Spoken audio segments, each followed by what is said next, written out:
foremost, to be in the Bronx, out here with all of you guys. It's amazing. It's a blessing. Thank y'all so much for coming and being a part of this. It's always a historical moment for me when women can come together as we do, and to have, of course, our younger girls here, and of course our OGs and people that have laid down the pathway for us to be here and do all the things that we get to do. Come on in, girl. And so yes, one, I guess I would say I would love for you to give it up for yourselves, everybody in this room right now. We don't always have to be a big group of people to make a huge impact on somebody individually.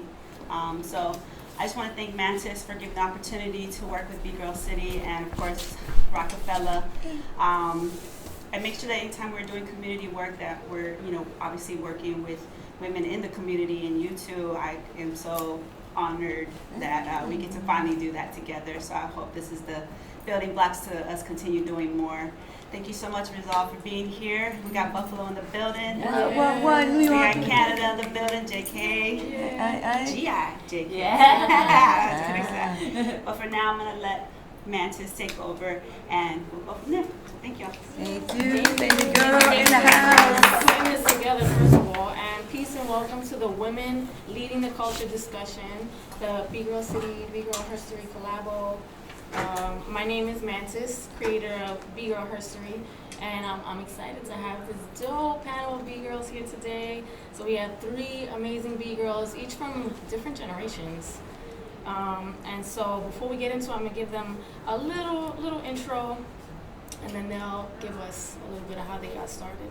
So we have Rock, repping the BX, co-founder of Full Circle Soldiers Company, director of the B-Girl documentary All the Ladies Say, which we'll be showing a trailer of tomorrow, so come through and check that out, and the panel.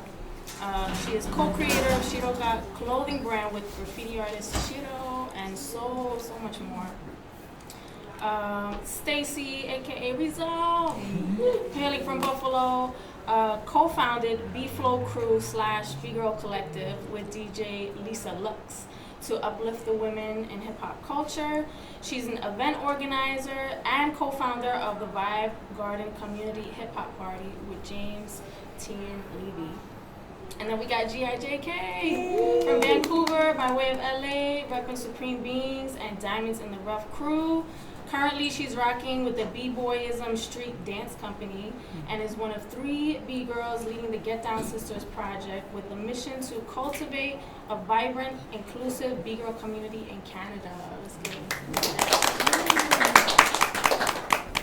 So I want you each to let us know around what year you started breaking, and then briefly a little Cliff Notes version of how you got into breaking. What was your intro to that? Maybe start off with you, Rob. Okay, cool. Yeah, thank you. I'm a New York City native, and I was born in '71. So when hip hop is emerging in '73, I'm a child, like a toddler. But I'm watching it emerge and really start to be a movement. And so by the time I'm 13, 12, I'm seeing it at the lunchroom, classroom. I'm seeing it outside. I grew up in the projects in East Harlem and had family up here in the Bronx, Hunts Point, Soundview. So I'm witnessing it. I'm seeing people kicking rhymes. I'm trying to kick rhymes. And then 40 years ago, Beat Street comes out. And I saw Beat Street first. I didn't, even though breaking came out first, I saw Beat Street first. And I was like, oh, I gotta do something. I gotta be a part of this. So that's how far back I'm influenced and inspired by the people's movement. And I don't start to jump in seriously until I go to my first club. I did do talent shows and things like that, but again, it's first emergence, first times that I'm on stage. But really, when I went to my first club, things really started to shift, and people were like, I need you to do background dancing, and I want you to go here, and I'm going to Queens, I'm going to Brooklyn, I'm leaving my borough, and I'm starting to be known. I started dancing on the street, and that's when I started to really gain more exposure and knowledge. I meet Quick Step. I start doing a theater show that they went out to France and Vienna, and I'm starting to see the international world of breaking, and I'm really thrown back by it. I'm like, what? They want to be like us? Wow. I came back so tall, so much like more confident in myself. And then me and Quickstep decided to open up Full Circle Productions so that we can provide a platform for our stories and to teach whatever is working for us to whoever is interested. I mean, and by then it's like 94, so 30 years ago. And it, it was a dark period. District can tell you, A1 can tell you, nobody really was interested.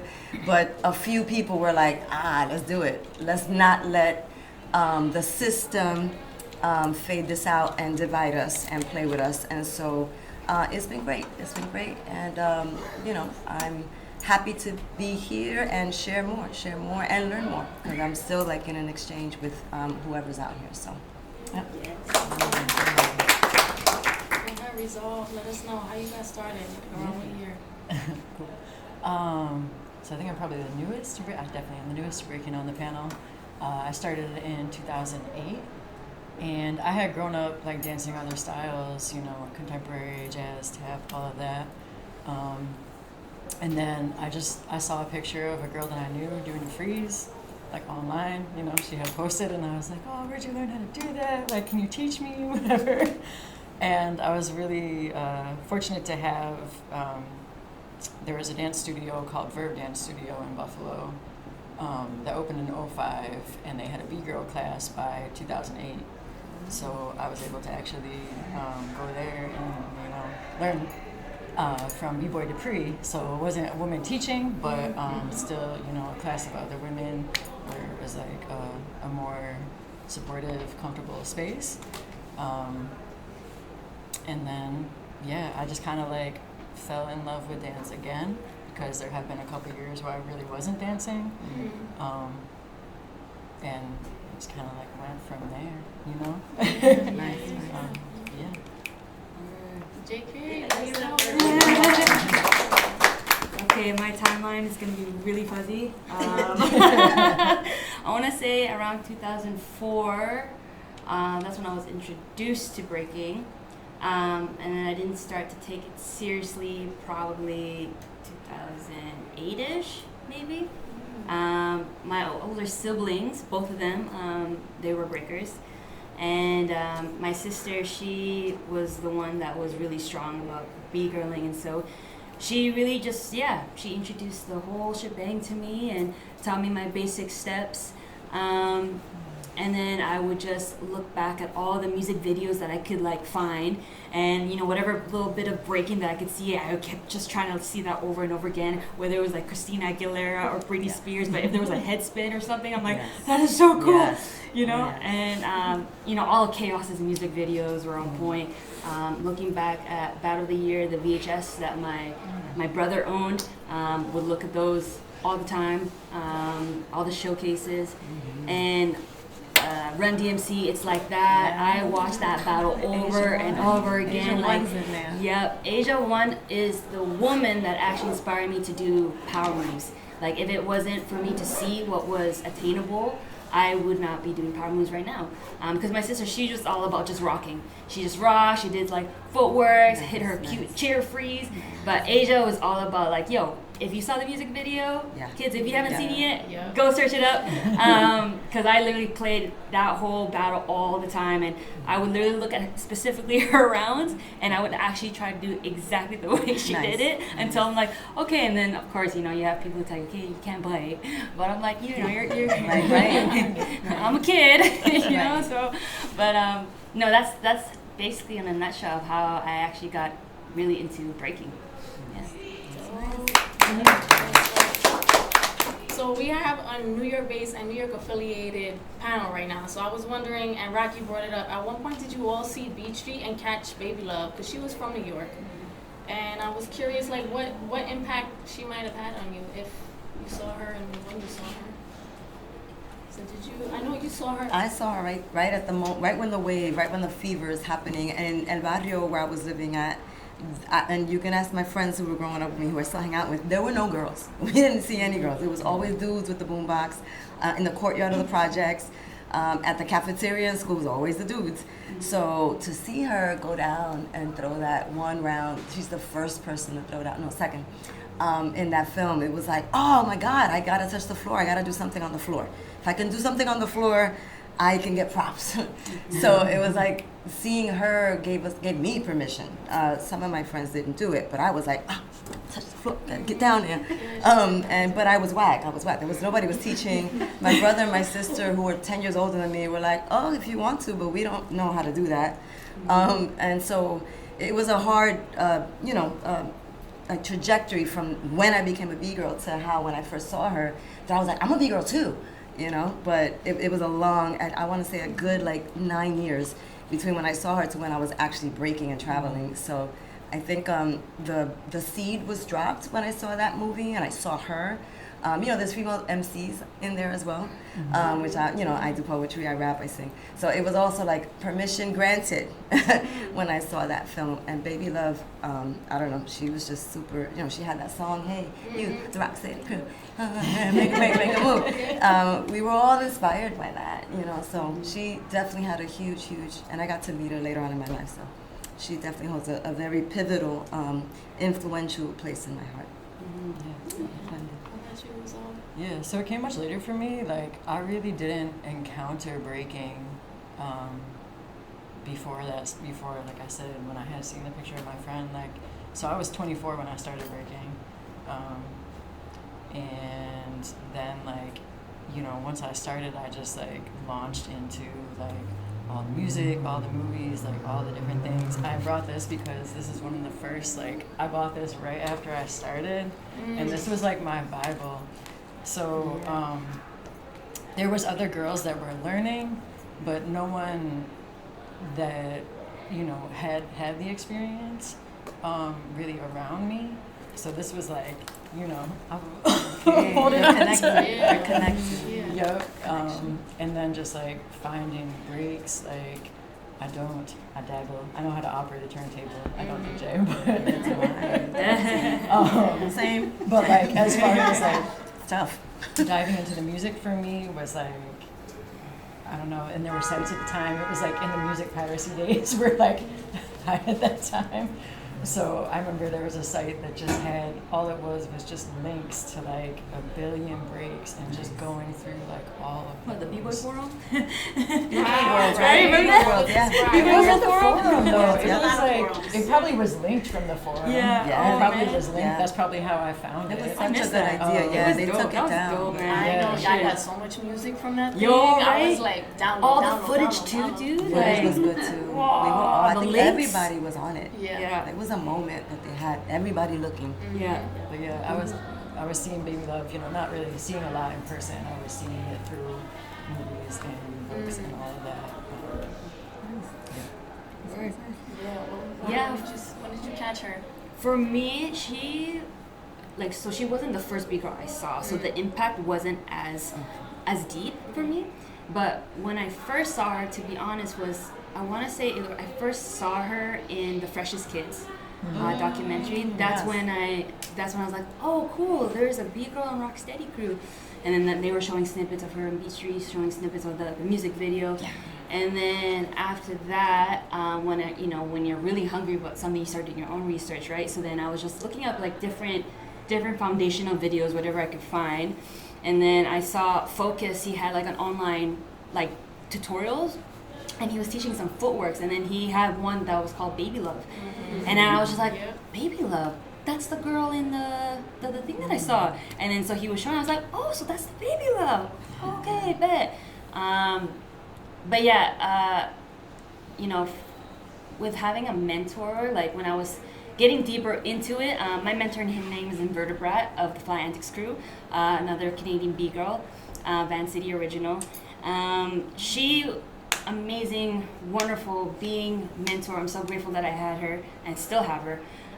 But when she took me under her wing, she whipped up, if you guys remember Queen Bee, Yes. the San Diego battles. Yes. So she's like, okay, baby girl, if you're gonna take this seriously, you need to know who's who. So she's like, you're gonna sit down on this couch, you're gonna watch all these battles with me. I was like, okay, what? So she put like this VH, and it was like, it's called Queen Bee. She played the 2002 and the 2003 battles, all the battles. I sat and watched with her, and she's like, okay, so this is who, this is that, that's no easy props. I was like, oh, is that the girl? Yeah, that's Asia 1. Okay, Asia 1. Okay, bet.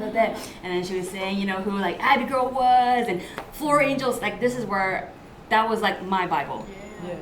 you know. So tell us, who were some of the B-girls that you were seeing when you were first coming up? Oh man, so for sure, of course, No Easy Props, Floor Angels, Defy, like, I remember that was like one of the questions that you brought up about New York B-girls. Like, Defy was one of the, for real, like one of the really real good. B-girls that I was just like, whoa, She was you can great. do power too. That's like, great. she was the first Yes. first girl that I saw do Munch Mills.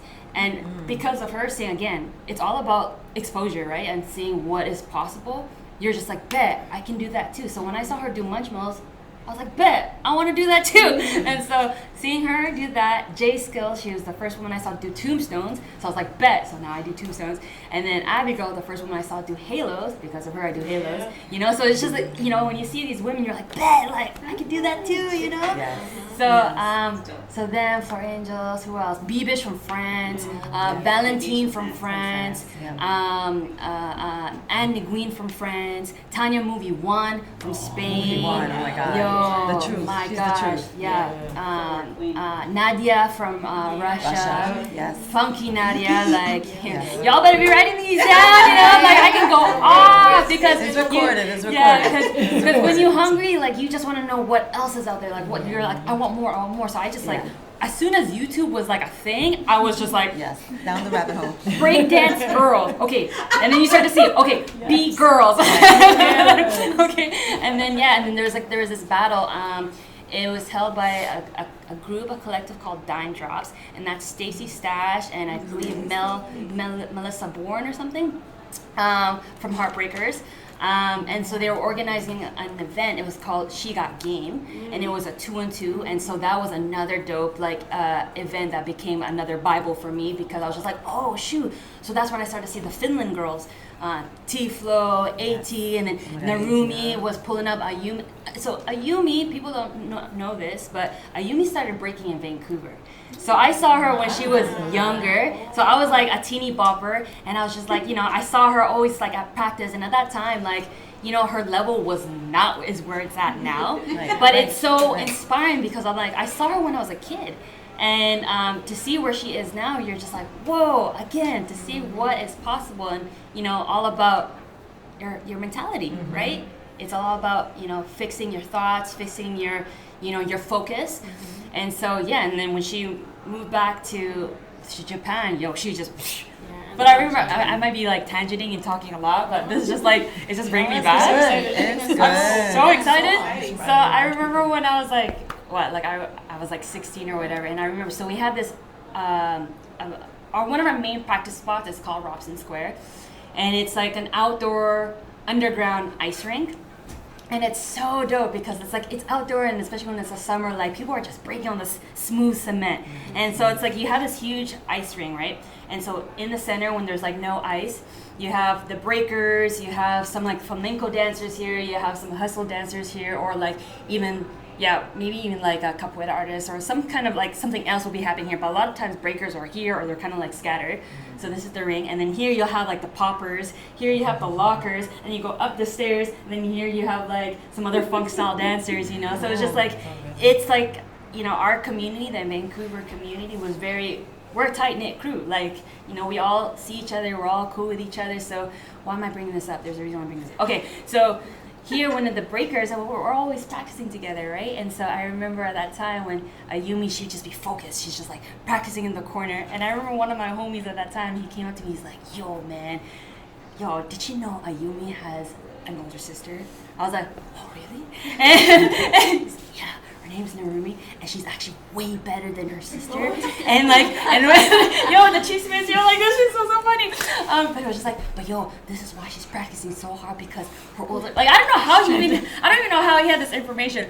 But he was just like, yeah, her older sister would be like, you're whack, get better. And so I was just like, oh, it's like, yeah, man, it's a sibling rivalry. That's why, you know, blah, blah, blah. We're just like this. I'm like, oh shoot. And so, yeah, fast forward, like, it's like, dang, like imagine growing up with a sibling that's always like on you to like be better, and you guys are competition with each other. That's why these two are so dope.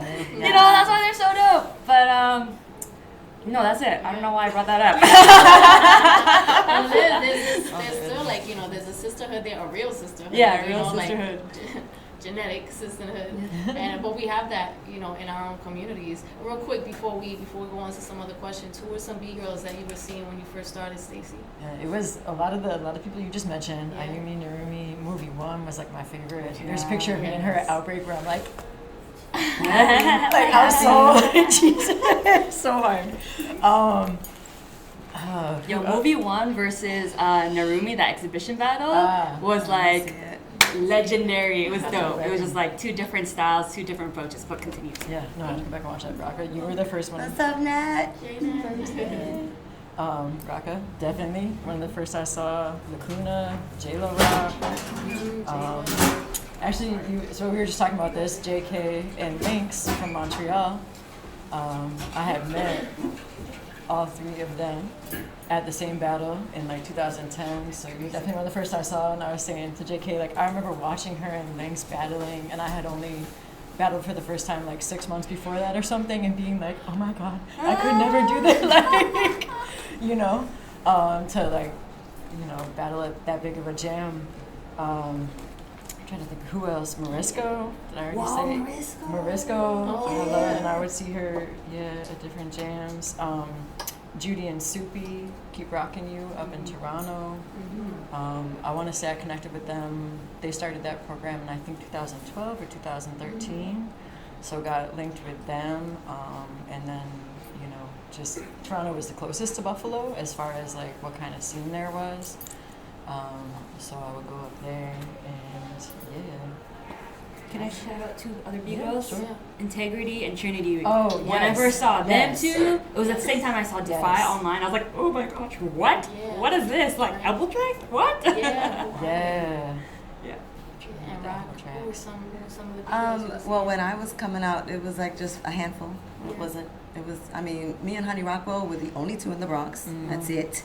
Nobody else. And we had Quick Step. Whenever he would travel, he would always bring me a VHS of people he had seen in the international realm. So that VCR was super like special because just like you, it was like that's where we did our homework. And so I saw Petra from Germany with the headspins, and I had seen Tamba from Japan. And so it was very Asia One for the B-Boy Summit. But she would come to New York with Easy Rock, so I actually got to see her in person. And unfortunately, because she was Rocksteady and I wasn't, there was that really bad, like weird, like, oh, we can't be cool because some guys said we can't be cool. Somebody determined that. But we had like mutual respect for each other, so we weren't ever like, oh, I'm gonna battle you when I see you. It was always like, oh, that was dope. You know, like on the slide, like little head nod, but distance. Who else? Lady Champ. We heard about Lady Champ. She had 2000s, and she was just on fire. But that was a VHS that came through our house. Beta, who was young but kicking ass already.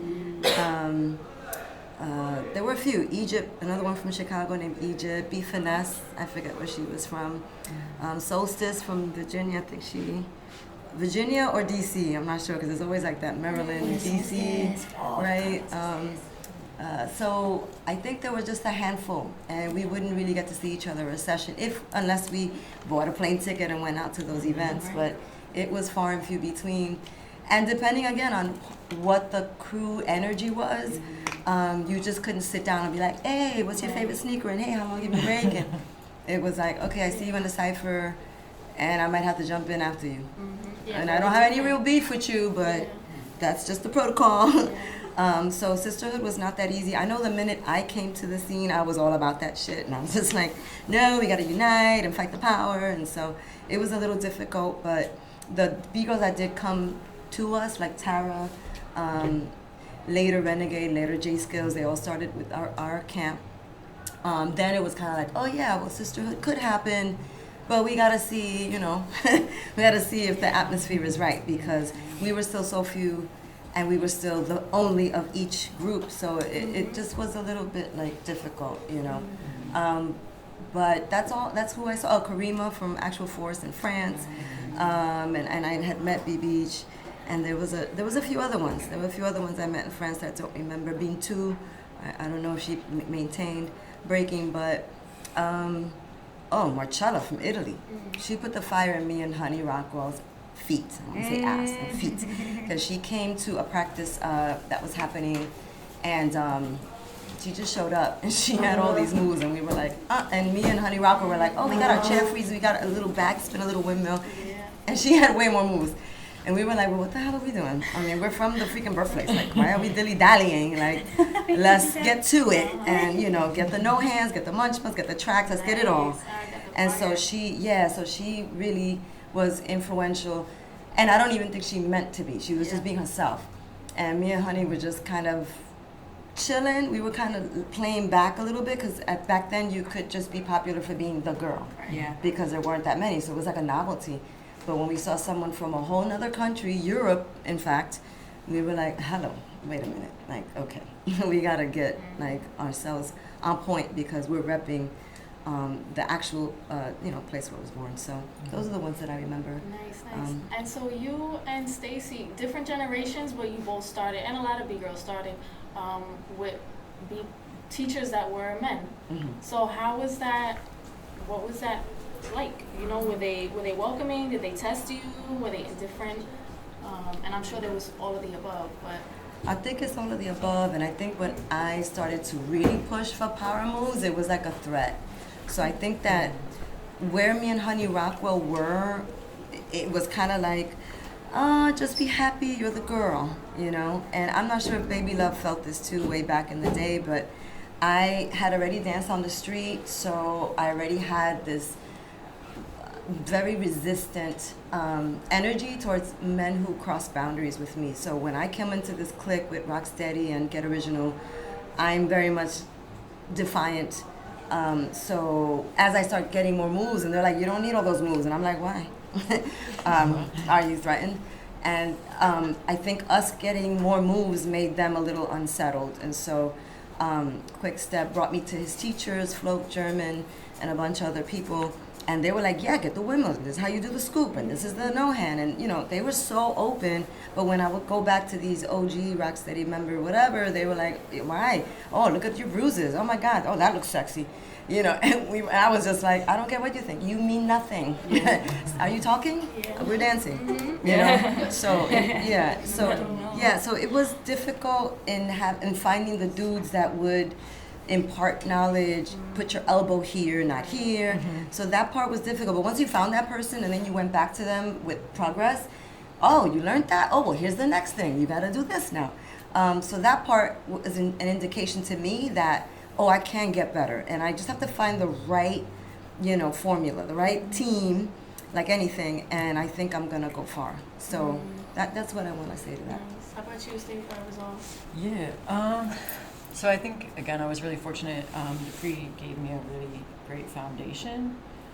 And so it wasn't hard to, find people to learn from necessarily. I think that there was definitely some weirdness. Quotes. I think quotes. Some weirdness. A lot of judgment. Mm-hmm. A lot of judgment that didn't necessarily apply to men in the same way. So I think dealing with that was definitely one of the challenges. And at one point I had a falling out with one of the dudes in the scene, and then everyone was like, "Oh, you're gonna quit?" I'm like, "I quit? Like, why would I'm not here to associate with this man in particular. Like, I am here to dance."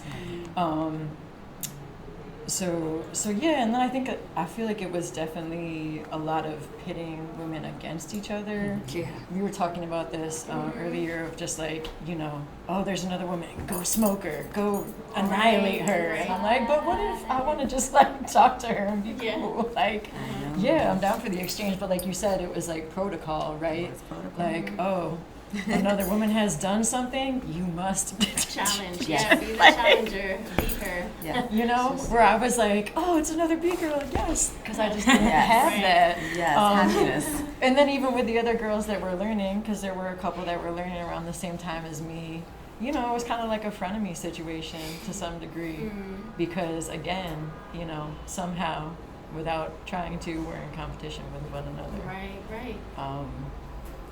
So yeah, there's a lot of weirdness. Yeah. So JK, you had a difference. Like you did learn from B-boys, but you also had some B-girl mentors, and you were in all B-girl crew also. So how was that? How was that learning from, you know? It's so crazy. I'm like trying to see if I could say the right things. So having B-girls as, you know, for me, I felt like they were more of my real teachers that really taught me about culture. That really taught me, that sat me down, that really educated me. And I did have a lot of B-boys who mentored me as well, but they mentored me in a way of like, because we're also like kids too, right? So it's like that bratty love, you know? But it's like, so they'll teach me moves. That's what I'm grateful for the guys. It's like, they mentor me with movements. And, you know, it was that whole, that bratty love / you know, smack talk, you know what I mean? And so it's two different forms of love. Such different experiences, but they're both beneficial, or they both benefited me. Especially because also the women that were my mentors, they were also older. So, you know, they've seen many moons, experienced many different things. The thing that was hard though, is because the thing is, being a teeny bopper and having your mentors that are like 30 plus, it's like sometimes there were moments where age was forgotten. So AKA meaning expectations were really high sometimes. And it's not bad. It's not bad at all. I'm trying to say the right thing. It's not bad at all, but I think it's just sometimes you forget, okay, this girl's 16, like I can't go to the club. You know what I'm saying? Yes. But you could if you have a fake ID. If I had a fake ID, you know? And, but that was enrolling for JK at that time, you know? Right. And, you know, there was like a lot of hopes of things to accomplish. And, you know, this was a time where we didn't still yet see what was feasible, like what we could accomplish as a B-girl crew, and especially me being the youngest in Fly Antics, and everyone was just, you know, they all have their own lives as well. So even though we are a B-girl crew at that time, they also had their own careers, right? So breaking wasn't all that, and so with that being said, it was difficult, especially for them, to juggle work life and the artist's life, right? Yes. So with that being said, there was a lot of, I don't want to say disappointments, but there was a lot of moments where it was just like, okay, things didn't go as planned. And so on that side with them, it was just like, okay, I had to see the hard realities of pursuing art as a career, you know? But it was such great motivation for me, and I learned a lot. Having them as my mentors, I learned a lot about the business side. I learned how to be professional at a young age, because a lot of homies, all my boys at that time, it was just like they didn't know how, even till this day, a lot of people these days, shoot, they don't know how to be punctual. They do not know how to write their own resume. They don't know how to have their own CV. They don't know how to make sure they have their own headshots. They don't know how to communicate with different organizers, and et cetera, et cetera. You know, what it entails to be as an independent artist. You know what I mean? A freelancer too. You have to do all these things on your own. You have to manage yourself unless you hire a manager. So, you know, having my older sisters, you know, they really showed me that. So I learned at a younger age of like, okay, bet, like taking my notes in my head. But with the guys, so that was like more like a serious tip, and also like, you know, I had that sisterhood love. Like the older sister was like, okay, you got this, baby, you got this. You know, I got that. With the guys, it was tough love, all the smack talk. But with them, it was like I still kept. They taught me how to have joy in the midst of it. They taught me how to have fun. And it was crazy because there was another B-girl who, at that time when I was starting out, she was a little bit older than me, but we are the same generation because we started at the same time. And I started to see the difference of how it plays such a huge impact on your artistry of your mentality, if that makes any sense. So if your mentality is like, there's nothing wrong of, you know, being focused, being serious, but there's also an aspect of like, don't forget to really have fun with it. and I started to see the difference between us two. She had a different approach, and for me it was just like I was having so much fun, but still like I was pushing hard, and it came to a point where my skills, I was elevating a lot. I was able to grow a lot because I was having fun with the guys, and with her it was just like I could see that, and it's not just with the guys, but just like learning to just be in a state of joy. And then with her it was just like, because it was just like, it was too much like, I need to do this now, I need to do this now, I need to get this, I need to get this. Pressure. It's just, it becomes like this thing where your body, I don't know how it works, but I felt that as well at different phases of my life, but it's like your body shuts down, you know? When you become too fixated, and you lose the whole purpose about breaking. It's like, why did you even start, you know? And I'm not just saying just for her, this is for everybody. It's like, understand what your motives are, right? Because your motives, that is your rock.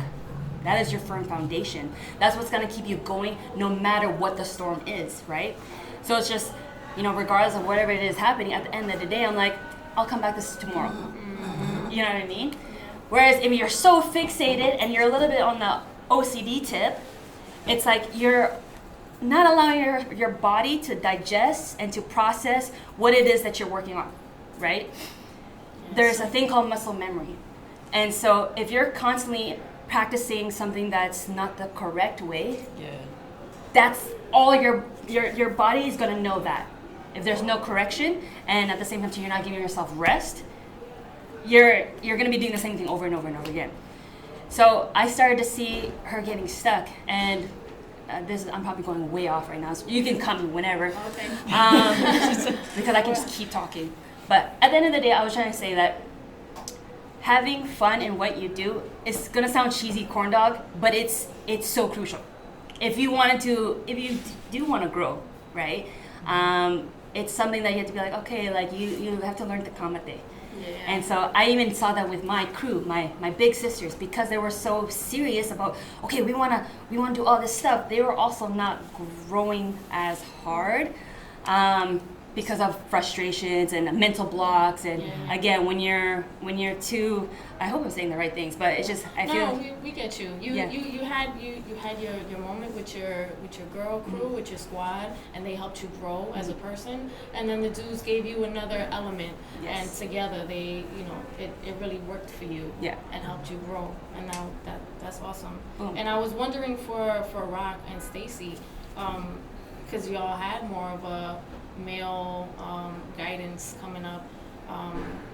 And I know Rock started talking about that earlier. You were looking for this like sisterhood, and was it something that you feel you needed, or was just something that you were like, that would be nice if it was there, like the missing, I don't know. I mean, when I was growing up, I had cousins, I had neighbors, I had people outside, so I had this like they say, it takes a village to raise a child. I had the village, crazy as they were, and some were drug dealers and some were like running numbers or whatever, but I had the village that was looking out and don't wear this and be careful over there.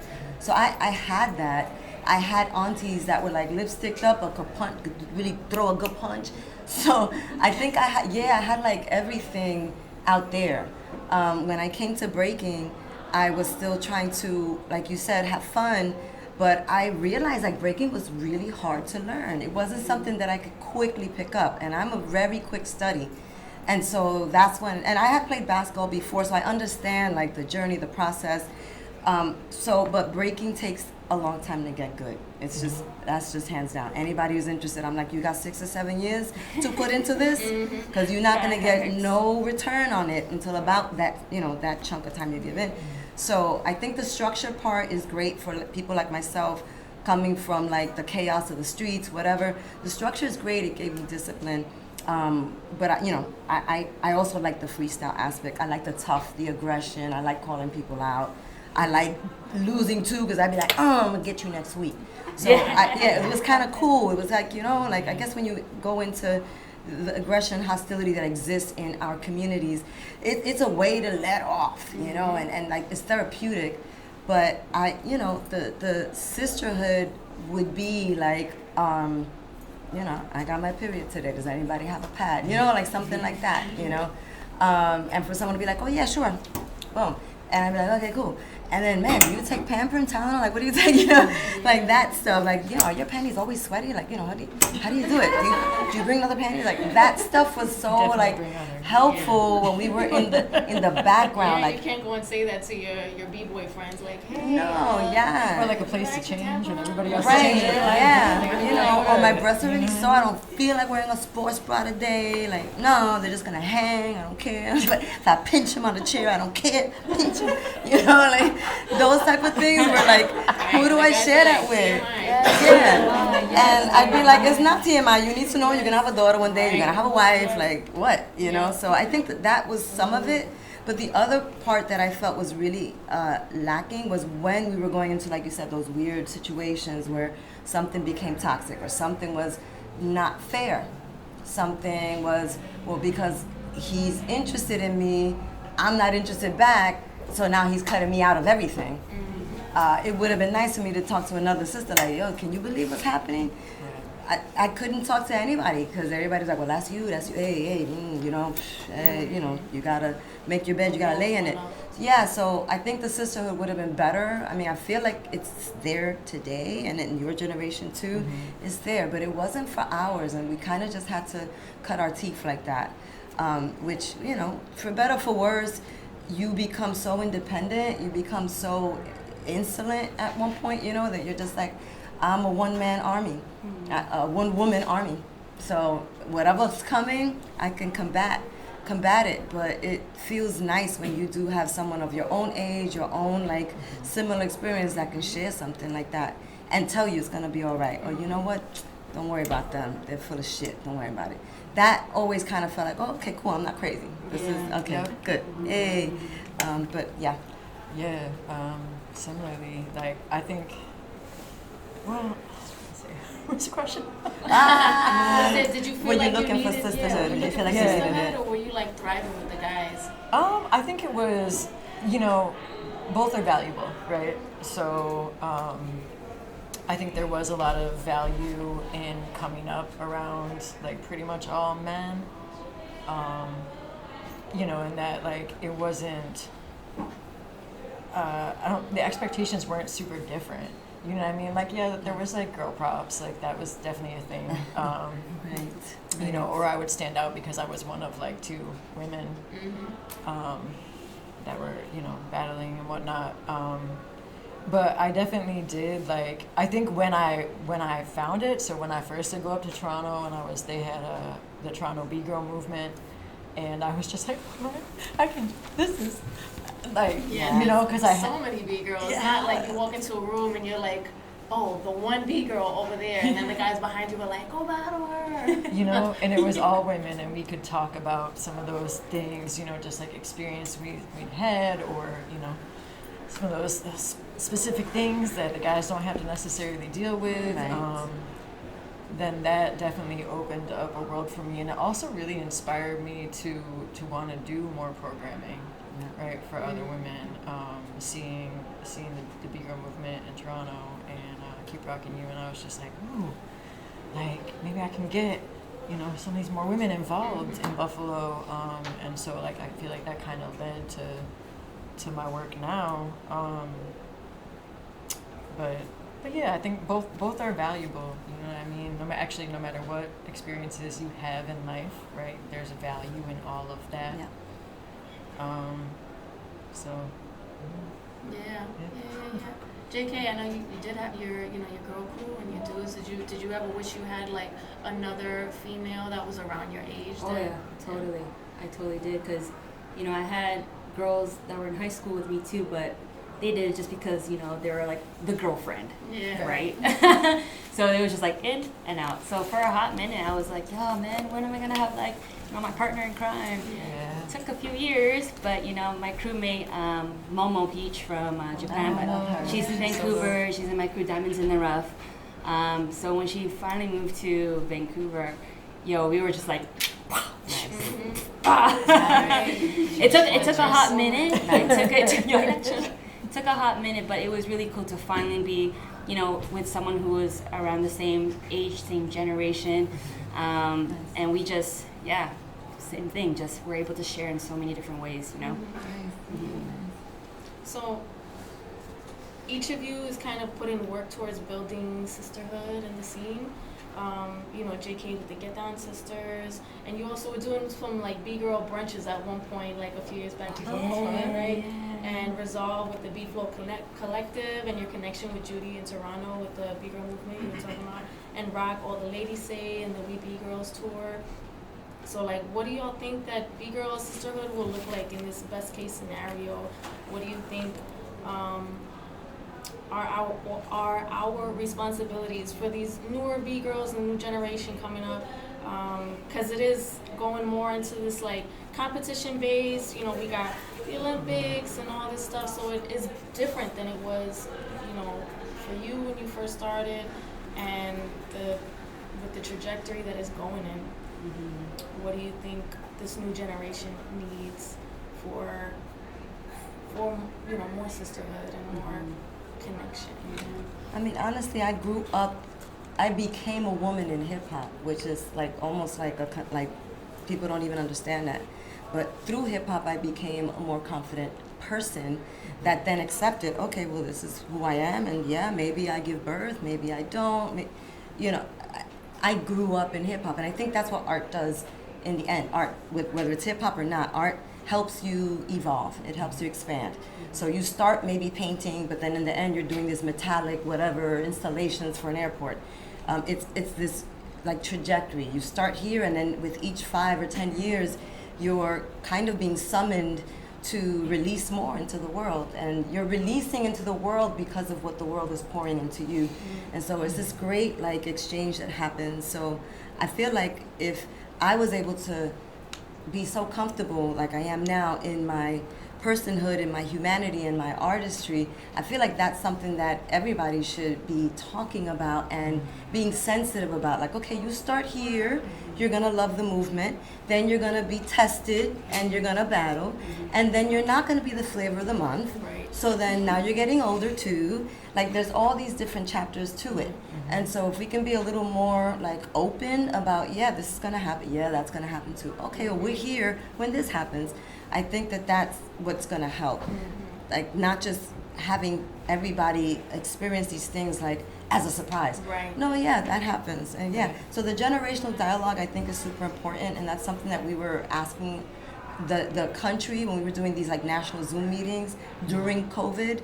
We were like explaining, like, you know, how is it that the elders and the young ones coming up can sit and talk and be like, yeah, well, I feel this. Well, I feel this. Well, I felt that when I was your age. Oh, well, is this what I'm looking towards, you, where you're at? So that there's this sort of like a buffering from all the impact that's going to happen, because you are putting yourself at the mercy of scrutiny. Whether you like it or you jump into that circle, some are hating, some are loving, some are like calculating, like, okay, well, this is that, don't got this, don't got that. Right. So, yeah, so in the end, like, we have to create this, like, I just call it like a generational dialogue, where there are in each of the hubs, in each of the cities, these conversations where we're sharing. So elders are there, young people are there, and the middle ground is also there to be aware of, like, you know, what are we stepping into with each step, with each phase of this journey. I mean, whether we're women or not, because guys need it too. I've been married to someone 30 years, and men need this type of like conversation and help as well. And they created this dance. So, you know, they were the first ones calling out to the world and saying, hey, respect us, hey, love us, hey, we're intelligent. And then, you know, of course, we jumped in too, like, yeah, you know, I'm right here. Roaches are in my apartment too. Help, help. Anyway, I pass. Yeah. Sharing those experiences, you know, just helping the younger generations navigate, I think is definitely, you know, kind of one of our responsibilities, if you will, helping people come up. And I feel like that, like you said about this, like pouring into you, like the sisterhood has been, like the women who have poured into me, and then like allowing to become, you know, this different version of yourself, like you're saying, like releasing all of this into the world, where before you're like, oh, you know, to have somebody else give you a different perspective on beliefs that you may have that are like limiting you, has been so important. And so, you know, because other people see us differently than we see ourselves, right? Like he'll be like, oh, like you're fearless, or like, or you're like, me? Me? But to have those perspectives of like, you know, because like you said, sometimes you can be stuck and like, and seeing something a certain way, you don't really know why you're stuck. You're just like banging your head against a wall. And then, you know, sometimes it takes someone else to be like, hey, blah, blah, blah. And you're like, aha, I have not seen it from that perspective. And if you can see it from this perspective, then it's also possible for me to change how I'm seeing it. Right, or it just gives you more of a well-rounded picture. So I think as time has gone on, you know, meeting different women, again, it just gets, the picture gets fuller, right? And I think like also now for the newer generations, it's definitely being opened up of like all the different expressions of what womanhood looks like, because it has been very boxed in the past, right? Like you can be this or you can be that. Like you can completely hide your body so that no one has any knowledge that you may even be. You know what I mean? To feel more comfortable. Yeah. Like I don't know if No, I probably agree. all of us have done something like that. I You know what I agree. mean? Or like you could be not as much in dance, right? But like in hip hop, other elements, right? It's like okay, sex kitten. Like these are my two box options. Right. Yeah, Either it's too limiting. Yeah. But now that's opened up a lot, and I think it's beautiful what's happening, and hopefully that can be for future generations of like, you can be a woman anyway. Any way you want. Yes, any way that feels actually. right for you. Yes. But I will say that when hip hop first started, there was none of that. You showed up how whatever you can afford, you showed up. Clean, don't be smelly, you know. That's why you wipe your sneakers, you know. You try to keep, you know, because you can't always buy the newest sneakers, but you try to keep at least the laces nice, you know. But you used to be able to just be able to show up. It wasn't later hip hop became this whole like super polished thing, like, you know, brands and like, you know, women look this way, men look like that. But if you even look at those first early videos of a Bronx River Jam, you know, women were either in sweats or they were in their leaves or they were in like a skirt or you just, and then it's your turn to rock, you make sure you have something you could rock in, whether it was graffiti or how it has to be functional. It's just, it took a turn, of course, after the movies and everything, because then Nike and everything wants to jump in and be like, wear this. And we're susceptible, you know, because we're people that for so long have been told we ain't smart. So we see something, we're like, oh yeah, I gotta get this, I gotta buy that. But honestly, like at the beginning, you know, TLC wouldn't have been as big as they were had we not been like, oh yeah, you know, I love big pants, I love big shirts, like I loved that style. I did change, you know, I did also want to wear, you know, these are tight pants, but you used to be able to just show up as you are. But what's your skill? So the skill was the currency. It really wasn't what you look like. It was like, what can you do on the mic? What can you do on the turntables? What is that? Who did that mural? Because graffiti writers, you didn't even know who did it. Right. It was all a secret. And they, oh, that was a girl? That was a dude? Wait, he's from Yonkers? What? Like, wow. So graffiti, it was even more about the skill. Like even less about what you look like.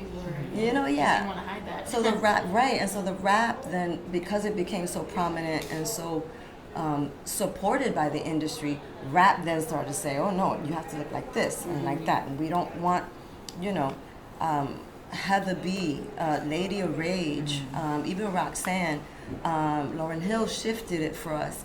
You know, Missy Elliott came back with it too on some, this is what I look like. So I feel like hip hop was first about skill and you just show up the way you are and then it changed. So if we can go back to what you're saying, it's freedom, but can you rock? That's the only thing that matters with us. That is the question. Make sure you can impress me, do something that's like death-defying, and I'll remember you, because it really is about making that impression.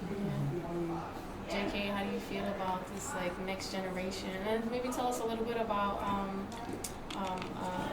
the Get Down Sisters project, because that's really new. Yeah, that's super new. for my brain. I'm gonna go to the first part of that. We just have a few more minutes left, Yep. and then we'll try and leave some space for questions. For sure. So I think to start off with, I feel like just extending kindness and grace and understanding to everyone, to all the sisters, especially in this generation. It's just a different time, and so to be gracious to know that people are in a different wavelength, especially with the Olympics, so everyone's focuses on that, you know what I mean? And, you know, for years, you know, all of us have on our own way, have done our best to bring women together, have panel discussions, have brunches, the Amplified Tour, if you remember. Sometimes people show up, sometimes people don't. And it's one of those things that you have to learn to not take personally, and just to be kind.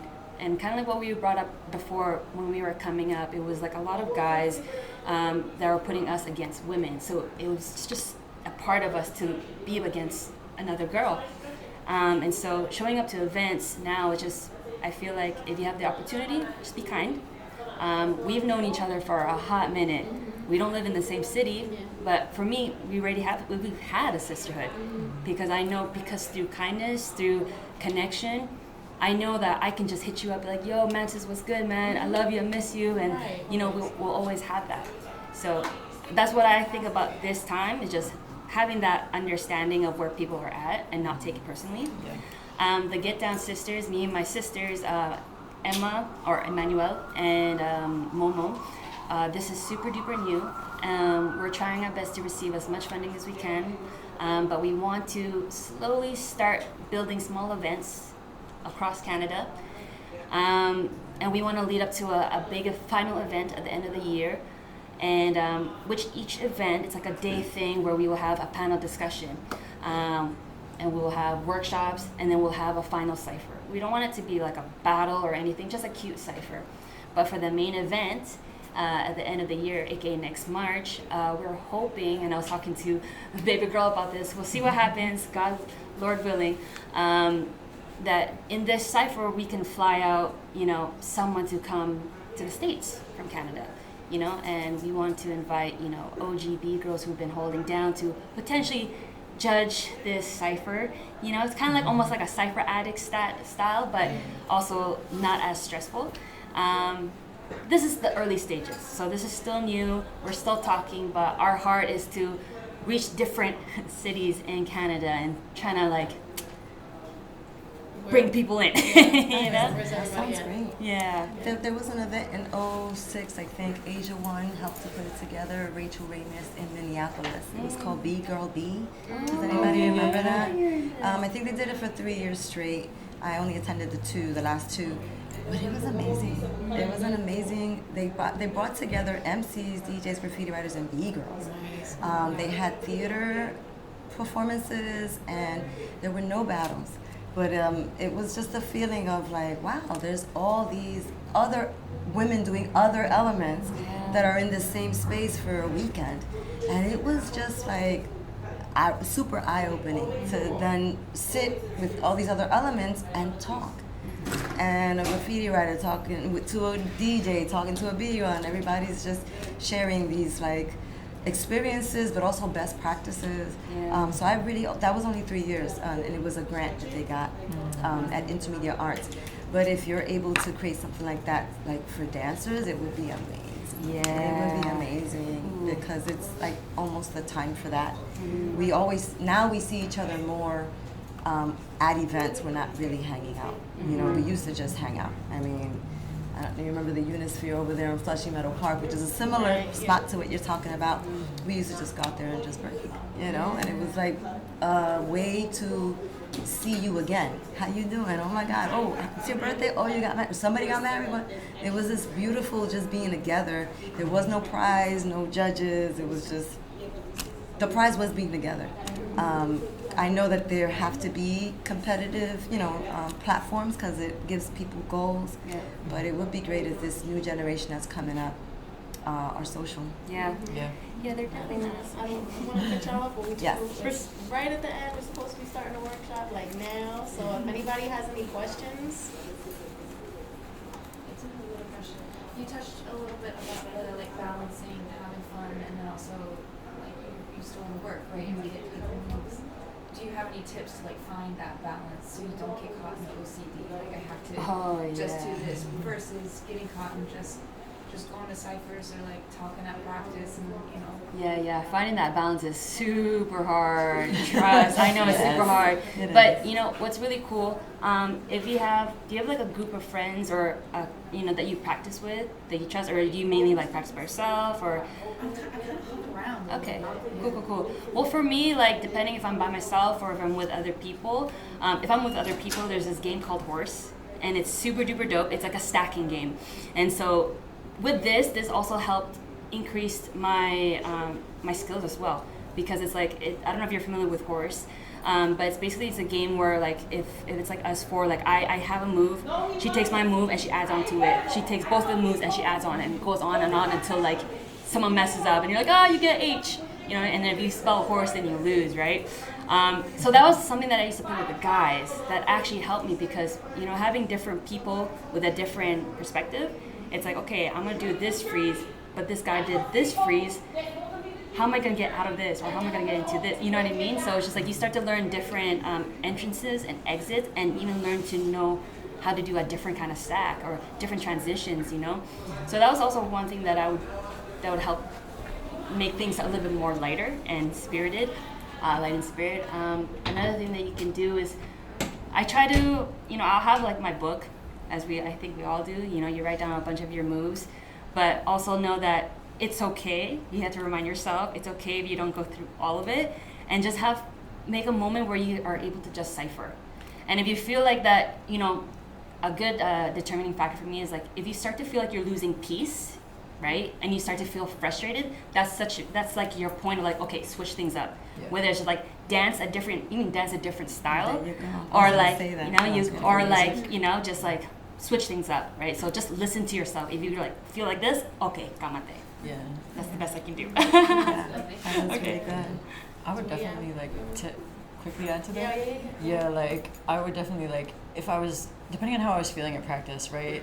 Like you're just like, okay, this is a day for this. If I'm just like not really, you know, feeling like super creative or whatever it is, I'm like, okay, I'm just gonna drill this, or I'm just gonna like I would just choose something, right? Or like the days where like the atmosphere is right, the vibe is right. Okay, today I'm just gonna like dance. I'm not even really going to think about training any particular move. I'm just gonna like dance and have fun with it, right? There's like a time for everything, and so, you know, just kind of being aware of what your headspace is like when you're at practice or when you're, you know, at home by yourself, and like I think you can kind of like just having that awareness, you can kind of decide where you're gonna go from there. I have a couple questions, but if we need to do it. Ask Go your for it. questions. Ask your Um, questions. My first question is, how did the Bgirl crew like, form, or like how did it start? Oh, the Get Down Sisters? Or The crew that she was a part yeah, of is in that the beginning. diamonds The, and the rap that you said? Okay, so if we're talking about the crew, Fly my Antics. mentors is Yeah. Fly Antics crew. Mhm. So they were already a crew before I joined. And they were all Bgirls? Yeah, they were all Bgirls. And Fly Antics does not exist anymore because Okay. life. But at that time, so oh my gosh, I think that was like around like they were popping off 2000, around the 2000s, and they started in Vancouver. Yeah, so they were just like there was 5 of them in Vancouver, and they just started to catch each other at practices, and then that's how they started to form. It's like, oh, you can do this, I'm a Bgirl too. You know, it's one of those things. Yeah. And then yeah, started smoking, guys. I feel like it's usually organic. I feel like the other Bgirl crews, Floor Angels crew, I mean, clearly there were sisters in there too. Yeah. But it's also organic. It's just like, hey, you keep practicing together. Hey, you know what? Let's go to this jam. Well, what are we gonna call ourselves? Well, I don't know. Yeah. Boom. Yeah. And then the Totally. name stays. yeah, to have a name. And now so- you start practicing. So it's kind of an organic feel. And that's actually the way crews should be. You know, it shouldn't be like, hey, I'm gonna invent something. I'm gonna invite people. It is like people just are around, and then boom. Now we're gonna go and bring this out there. So we have to have like a name, and then we vote on it. It feels, it feels kind of like organic. Yeah, totally. Are you thinking about putting a crew together? I just started thinking about it when you guys were talking. Nice. You never know. And my second question is, I can't remember. who it was, but you're talking about like watching a video, and basically when information used to be a lot more limited of like what we had access to, like seeing someone do something, you're like, I've never seen that before, so I want to do that. But now in a time where like you can kind of access so much instantly, like on your phone, Instagram Reels, it's like Overload. everything. It's like, how do you think that impacts creativity and like, yeah, I don't know. Oh, I'll say this much. So many people look the same. I was gonna say, like, are you a dancer? That's the real question. Are you a dancer? Because I loved to dance. Before I came to breaking, I was doing other stuff. But even before I was doing other stuff, I loved to just move to music. Yes. So even in my house, when I didn't know salsa, I didn't know perfect like steps, I was moving and bending my knees and trying to catch a vibe because I heard the drum and I heard the music. So you know, that's when you know, like, okay, I have a spiritual calling, and it could be just spiritual dancing. Doesn't have to be a structured vocabulary genre, but are you a dancer? And so that's the first thing. And I tell a lot of my new students, I'm like, are you a dancer? If you're coming here because you saw something, you want to mechanically copy that, are you going to be creative? Are you going to add anything to this? What are you doing? You know, and you have to have that. But I mean, I feel like you do get called because you're a dancer, but some people don't. They're seeing and they're like, I want that kind of power. I want that kind of attention. I want that kind of fame. And that's two different things, because you put the work in and then the fame comes. But also, how do you maintain the fame? Fame is like a real devastating thing. Fame is very devastating. And so if you're not able to be creative and lose yourself in the music, you're done. Once you get like the top spot, everyone hates you, you're a target, you're gonna quit because there's nothing creative. You know, like, oh, I heard this music and I gotta dance to it. That's gone. Now it's, oh, everybody wants to battle me, and now you get paranoid and why does everybody hate me? When even when it happens, it should be like, okay, well, I'm gonna go find some new music, or I'm gonna go dance. What's the next step I can do that I haven't done? So are you a dancer? Because that's gonna save you from everything. Yeah, JK was talking about knowing like your why, like why are you doing this, right? And so if it's not the music, I don't know, like you know, you said, are you a dancer? Like, does this music make you want to dance? And I think now too, the music that is being created for YouTube licensing is coming from a different place. And so you want to go out and listen to a rock band, go out and check, even a punk rock band, just go out and see live music and see how that drummer and the horns and even the singer, how is it all playing, and then how is that hitting you? When they say, go off on the flute, and you go off, that makes somebody in the audience like, oh, the flute is connecting to somebody in the audience. And so that's what the break beat did for us. It's a full song, but when someone said, everyone drop out and let just the percussion go off, you caught the spirit. So really there was no break beat. It was just the break of that song that was the most percussive, that made us go nuts. Then someone said, let's just extend it, and then someone said, let's just make a mixtape, and now let's just make break beats. And now you have competitions that want to get broadcast on YouTube, so we need some like, you know, sanctioned beats that sound like what a James Brown drummer would do. So it's not coming from that like divine combustion that happens with a musician when they say, go off, play the piano, and you close your eyes, and JK's going somewhere, off book, off of the sheet music. Yeah, it is. And because you go to another dimension, you pulled me and the dancers out into it. So listen to, if you can, live music as much as possible. To balance it out. Because if you're gonna compete, you're gonna need to know also the other beats. You're gonna need to know the, flag and whatever. But Do you know any drummers? One of the most fun things I've ever done was just, I had my friend come set up his drum kit in the park. I set up the mat, and we just for like a couple of like it was so good. It was like drummers are amazing. The best. So yeah, going out and dancing, like to me, this is nothing like that feeling. And I've always felt like so. Like I guess that can be helping to have the balance of having fun too. Of like just like connect with what the musicians are giving you, and Yeah. Just I'll see you 100%. live, band. Yes. That's so dope. Do we have time for 1 or 2 more questions, or should we start wrapping it We'll up? probably start the workshop, yeah. Okay. Of course, the ladies might be here, so if there's still any other questions that you want to ask, feel free. And by all means, I'm sure that the ladies, and something that me and Rokafella talked about is the longevity and mentorship, how very difficult it seemingly is, obviously because we are trying to balance our work life and all the amazing things that we're trying to build within individually. But just always know that from what I know and meeting Rokafella years ago, everyone on this panel, even just result, we were just talking about this, we're going in on our conversation. I know that they're very open for questions, for you to reach out to them. Yeah. A lot of times it's you have to reach out, and as we start to build that friendship and kinship and break with one another, it will just continue to. Don't be shy to not reach out to people to ask certain questions and be very open with one another. So if there is further questions, by all means, all these women reach are out to so us. down. For sure. Individually. Yeah, and there's one thing I do want to say is that when I first started teaching girls, some of them, and this is very like superficial, but they want to keep their hair out, they want to keep their hair long, and I'm always like, just remember that it gets in the way.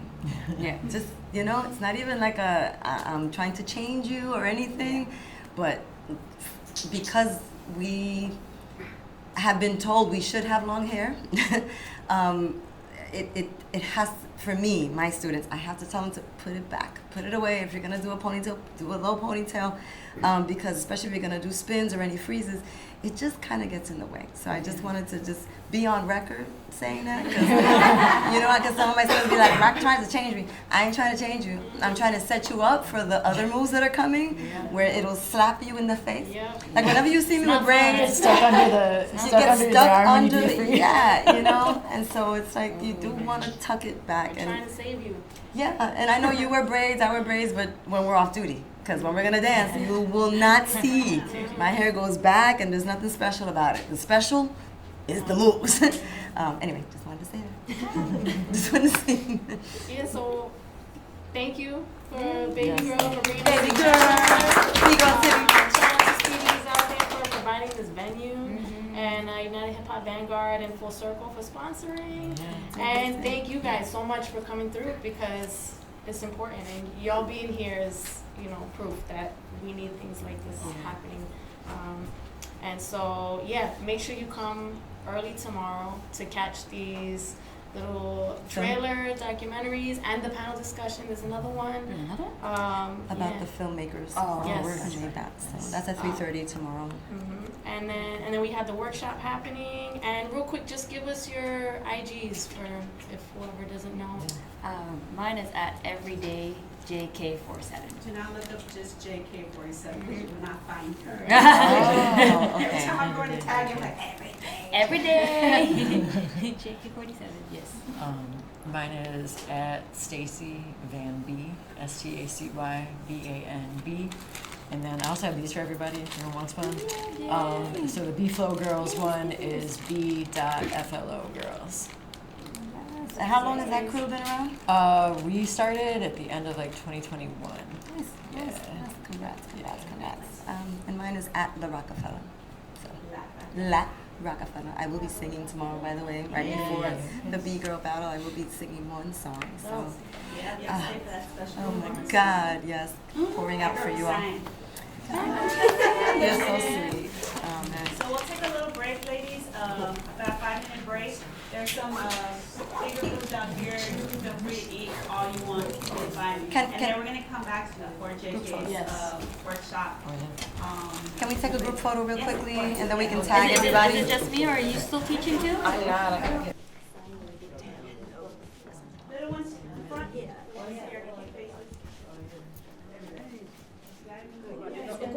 No, you don't stand up with him. There it is. There it is. Oh, We're just getting the background.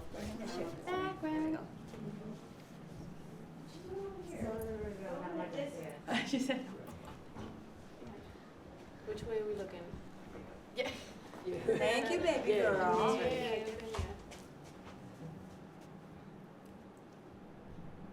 One, two.